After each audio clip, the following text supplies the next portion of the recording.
England সিরিজে কারা থাকতে পারে প্রথম একাদশে? সিরিজের প্রথম টেস্ট অর্থাৎ লিডস টেস্টের জন্য ভারতের সম্ভাব্য একাদশ কেমন হতে পারে চলুন দেখে নেওয়া যাক। তবে বন্ধুরা, আপনারা চ্যানেলে নতুন হলে চ্যানেলটি সাবস্ক্রাইব করুন, ভিডিওটি লাইক ও শেয়ার করুন।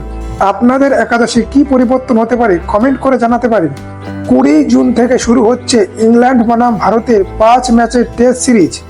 নতুন অধিনায়ক শুভমান গিল এবং সহ অধিনায়ক ঋষভ পান্তকে নিয়ে তৈরি করা হয়েছে নতুন ভারতীয় দল। রোহিত শর্মা, বিরাট কোহলি এবং রবিচন্দ্র অশ্বিনের টেস্ট থেকে অবসরের পর নতুন যুগের সূচনা করতে তৈরি হয়েছে ভারতীয় টেস্ট দল। তাদের জায়গা পূরণ করতে দলে এসেছে নতুন মুখ, বদলে গেছে ব্যাটিং অর্ডার।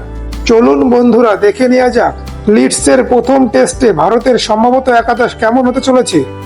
1, 2 ও 3 থাকছে যশস্বী জয়সওয়াল, দুর্দান্ত ফর্মে রয়েছে বাঁহাতি এই ওপেনার। সঙ্গে থাকছে KL রাহুল। রোহিত শর্মার অনুপস্থিতিতে অস্ট্রেলিয়া সফরেও ওপেন করেছে KL রাহুল। 3 নম্বরে থাকছে সাই সুদর্শন। টেস্ট ক্রিকেটে তার অভিষেক হতে পারে বলে মনে করা হচ্ছে।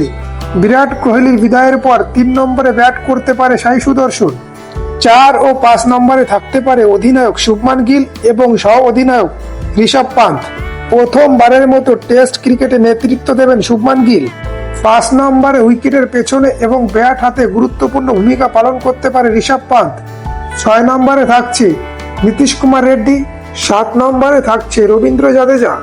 অভিজ্ঞ এই অলরাউন্ডার ব্যাট ও বল হাতে 2 বিভাগেই দলের ভারসাম্য আনবে। 8 নম্বরে থাকতে পারে fast bowling allrounder Shardul Thakur.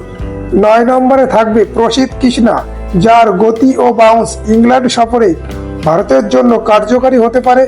10-এ থাকছে জাসপ্রীত বুমরাহ, যে ভারতের ফাস্ট বোলিং আক্রমণে নেতৃত্ব দেবে।